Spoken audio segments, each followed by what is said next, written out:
A week after historic flooding, we are tracking a line of severe storms that could bring heavy rain to our area. Kate is timing it all out. Hi, Kate. Hi, Jessica. Yeah, if you look behind me, take a look at Cape May right now. It is looking very overcast, and the flags here, the banners along the balcony on the Montreal Beach Resort here in Cape May are flapping in the breeze. Wind is howling out of the south out ahead of this front. That's bringing in heat and humidity.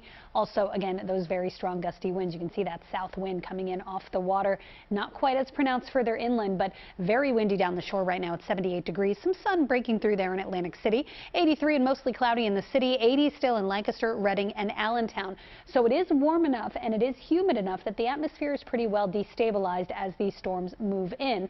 The worst of them, though, so far have been further off to the north and east. You can see these storms really starting to intensify in a line from Vermont down into portions of eastern New York State and right down to this severe storm in central Pennsylvania. On the tail end, it's looking a little more scattered in nature, but we do have one cell that is starting to look a little bit more fierce here south of State College that we'll watch as the tail end of that moves east. This is the cell we're watching that has a severe thunderstorm warning with it right now. You can see that line moving through Cole, Pennsylvania, headed toward Pottsville. This may eventually impact the Poconos, but most of this is lifting to the north and east. So what we have to see is if that southern edge really does intensify enough to bring us the risk for severe weather. I think if it does, it's going to be later tonight between about 10 and midnight, especially in the north and west suburbs. Right here, you can see these cells starting to really intensify 10, 11, 12 o'clock. Then once it moves through the city, there will be scattered showers and storms even overnight. This particular model has some heavy showers right through tomorrow morning and then clearing out in the afternoon. But as far as the severe threat is concerned, looking like it's mainly late tonight and mainly north and west. Biggest threats with that heavy rain, flash flooding, especially with the already soaked ground and already high streams and creeks.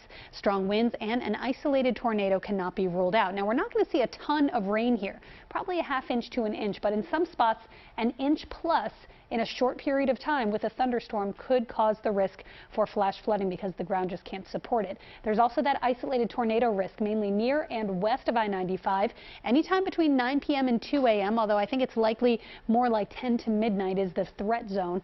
Have a way to get alerts if you're in that area. If a warning is issued, act immediately. We saw that certainly last week with Ida and all those tornado warnings, and everyone heeded the warnings and got into their basements, thank goodness. 70 degrees outside tonight. Thunderstorms likely, some severe. Tomorrow, it does look like this is going to be slow to clear. So cloudy, slowly dropping humidity through the day, but scattered showers are really around at any time. Tomorrow, still a bit on the humid side with a dew point of 63, but through the day, the humidity will drop. Friday, dew points are in the 40s. It is going to feel amazing. Same story Saturday, and then those dew points gradually climbing again as we head into next week. So good stuff to come, but we have to get through some severe storms tonight, showers tomorrow, then Friday is sunny and beautiful. Saturday is comfy and nice. We'll start the day in the 50s. It does get a little warmer if you still want to get in some pool time or some beach time. Sunday and Monday looking great for that. Yuki, back over to you. Speaking of